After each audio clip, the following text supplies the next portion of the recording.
Hi guys, it's me George, and today I wanted to do a book review, and I wanted to do a book review on this book, The Witch at the Forest's Edge by Christine Grace, 13 Keys to Modern Traditional Witchcraft. And I wanted to kind of talk about this book actually. So the book is just over 200 pages long, so it's a nice read. It's a really nice read. And I have to say, right from the get-go of this book, the way that the author writes is very seamlessly. It's very beautiful.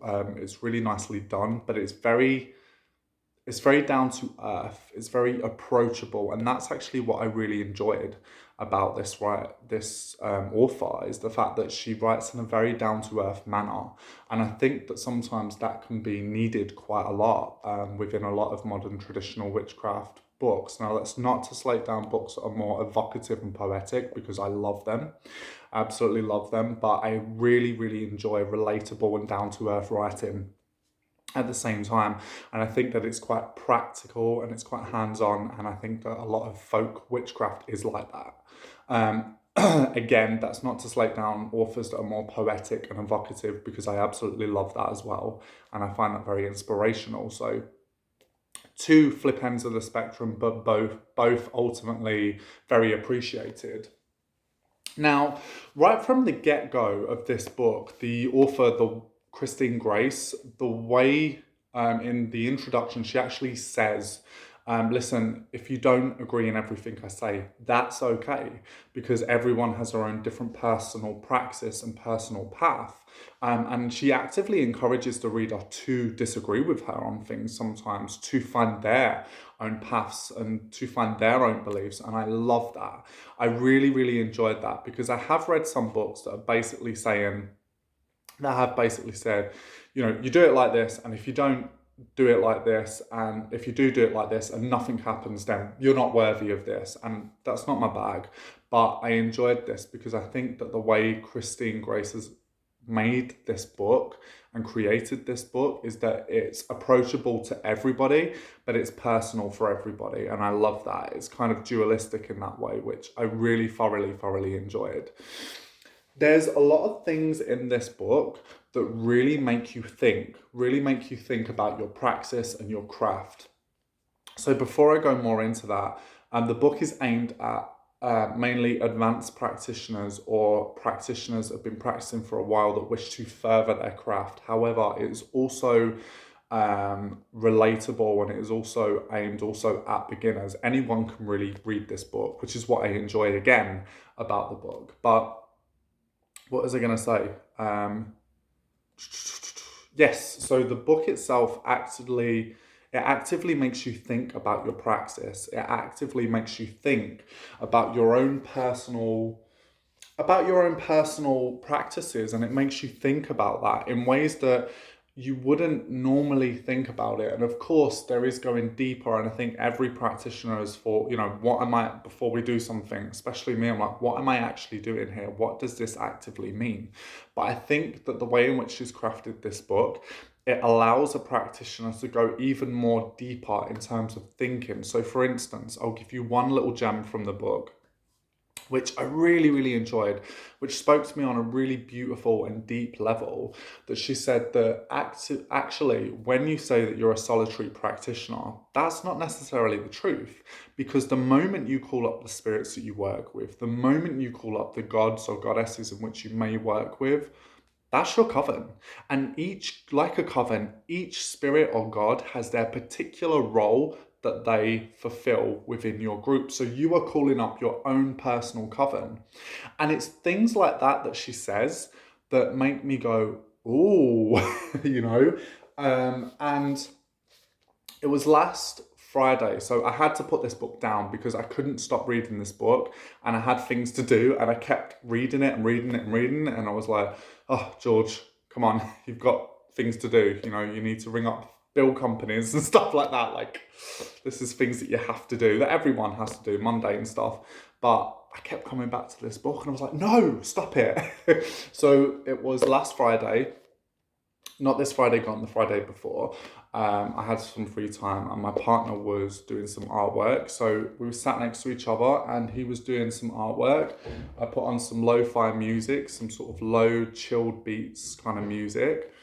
And then from that, I had a bottle of wine and I was like reading, listening to chilled music and reading this book. And that was amazing. That was absolutely amazing to do. It was so chilled out. And I spent about 6 hours reading this book because I really, really enjoyed it to the point where I kept interrupting my partner who was trying to draw, and I was like, oh my God. And she said this and she said that. He doesn't even practice witchcraft and he doesn't really understand it fully sometimes, you know. He's like, what? And I'm like, no, but she said this. And like, I would read the book and I would go, oh my God.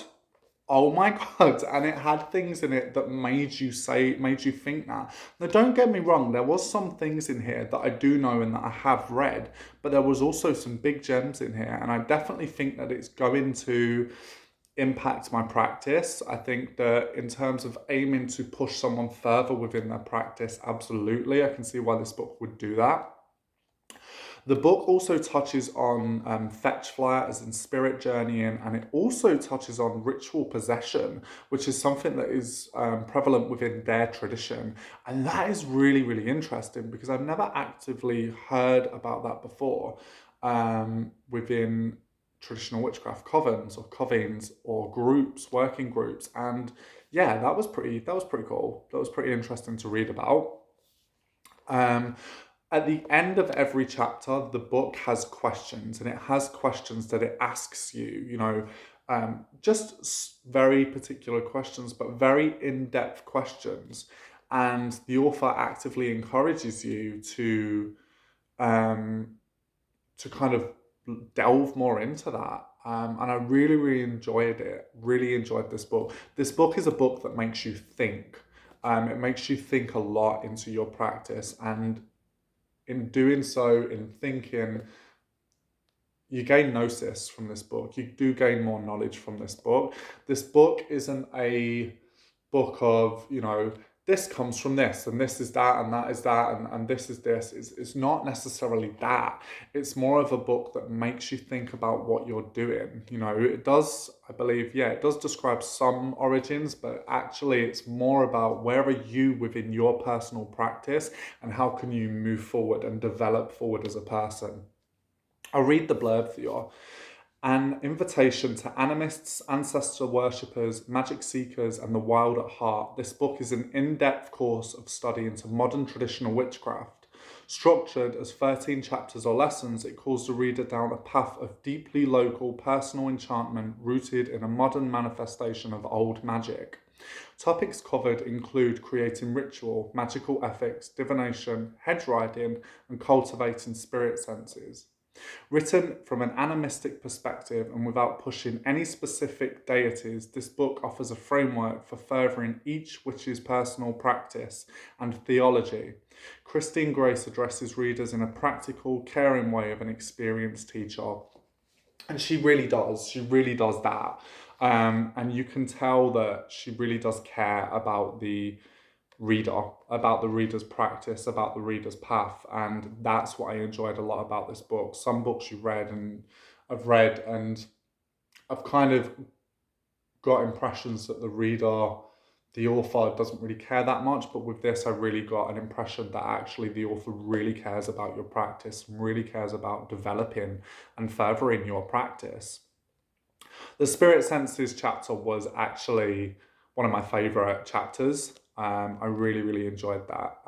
I love that actually. And she put some pointers that I was like, oh my God, like there's ways in which I cast spells or charms in which I will envision it going, what I want to happen in a very mundane. For instance, if I wanted someone to leave house and I would see a notice of leave coming through the door, but actually she was like, well, rather than doing it this way, why don't you envision it this way, which is very imaginative, but very, very witchy. And I was reading it, I was like, oh my God, I am going to try that. So yeah, it really helps you go deeper within your practice, deeper. And Christine Grace, I have to say, you've made an absolute gem. I thoroughly recommend this book, guys, and I think that anybody and ahhing about getting this book, I think you should get this book because this book is an absolute gem. It's a really good book to have on your shelf. It's a really easy read, which is a good thing about the book. And it's enjoyable and it's so relatable. So yeah, The Witch at the Forest's Edge by Christine Grace, 13 Keys to Modern Traditional Witchcraft. There you are. But yeah, I thoroughly recommend this book. Happy solstice, everyone. Over and out. Peace.